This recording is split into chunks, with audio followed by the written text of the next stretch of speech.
Assalamualaikum warahmatullahi wabarakatuh. Kembali lagi berjumpa di channelnya Naila Syaukina Siregar Baby Channel. Sahabat Naila Syaukina, pernahkah Anda membayangkan di mana ruh manusia berada sebelum ditiupkan ke rahim seorang wanita bernama ibu? Pada awalnya ruh manusia berada di alam rohani.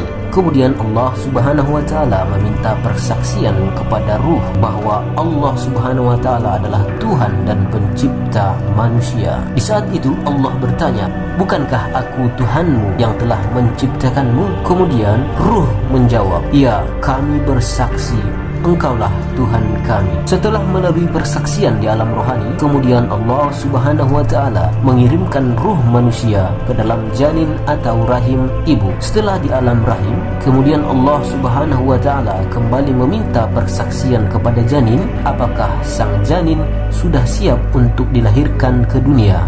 Allah Subhanahu wa taala kemudian berdialog dengan janin, "Apakah kamu siap dengan rezekimu?" Janin menjawab, "Ya, saya siap." Kemudian Allah bertanya lagi, "Apakah kamu siap dengan jodohmu?" Kemudian janin menjawab, "Ya, saya siap." Allah kembali bertanya, "Apakah kamu siap dengan umur dan waktu ajalmu?" Kemudian janin menjawab, "Ya, kami siap." Berbagai macam pertanyaan yang diajukan kepada janin semua dijawab dengan siap, seperti pertanyaan-pertanyaan sebagai berikut. Allah bertanya, "Apakah kamu siap dijadikan sebagai laki-laki?"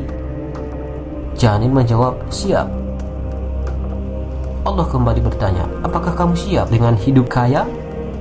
Janin kembali menjawab, "Iya, saya siap."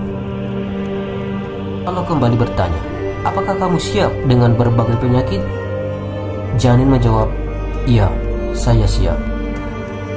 Semua dialog antara Allah dengan janin sudah terekam dalam persaksian dialog antara Allah Subhanahu wa taala dengan janin yang nanti di dunia akan menjadi takdir. Dalam istilah kedokteran disebut dengan istilah deoksribonucleic acid atau DNA, seperti warna kulit, golongan darah, warna rambut, bentuk tubuh, sidik jari, dan lain sebagainya. Dan jika direkam dalam buku, maka hasilnya bisa mencapai 15 juta lembar. Semua akan dipertanyakan dan dijawab siap oleh janin. Jika janin menjawab siap, maka janin akan lahir dengan selamat. Jika janin menjawab tidak siap, maka janin akan keguguran atau tidak siap menerima keputusan yang dibacakan kepadanya. Kapankah ruh ditiupkan kepada janin? Ruh ditiupkan ke dalam janin di saat janin berusia 4 bulan. Allah Subhanahu wa taala berfirman dalam Quran surah Sad ayat 72. A'udzu billahi minasyaitonir rajim.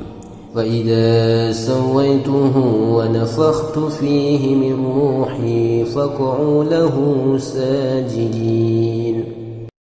Kemudian apabila telah aku sempurnakan kejadiannya dan aku tiupkan roh atau ciptaanku kepadanya, maka tunduklah kamu dengan bersujud kepadanya. Saat ini, ruh janin sudah terpisah dari ruh ibunya. Selama janin yang sudah ditiupkan ruh ini menumpang di rahim ibu, disitulah kepribadian janin mulai tumbuh. Itulah sebab ibu hamil kadang-kadang punya keinginan yang aneh, seperti ngidam makanan tertentu, suka berdandan, tidak suka melihat suami, dan lain-lain. Itu semua adalah cerminan dari kepribadian janin di dalam rahim ibu, yang berarti bahwa janin sudah mulai mempunyai keinginan yang berbeda dari ibunya. Menurut penelitian, janin sudah bisa berinteraksi dengan lingkungan sekitar melalui suara, sehingga ibu hamil dianjurkan untuk banyak berdoa untuk sang janin dan juga memperbanyak membaca Al-Quran. Bacalah surah Yusuf agar bayi memiliki paras tampan atau cantik. Kemudian baca surah Luqman supaya bayi menjadi pintar. Dan bacalah surah Maryam agar bayi menjadi orang yang baik dan taat beragama. Selain faktor suara yang bisa direspon janin, psikologis ibu juga sangat mempengaruhi kondisi janin dalam kandungan.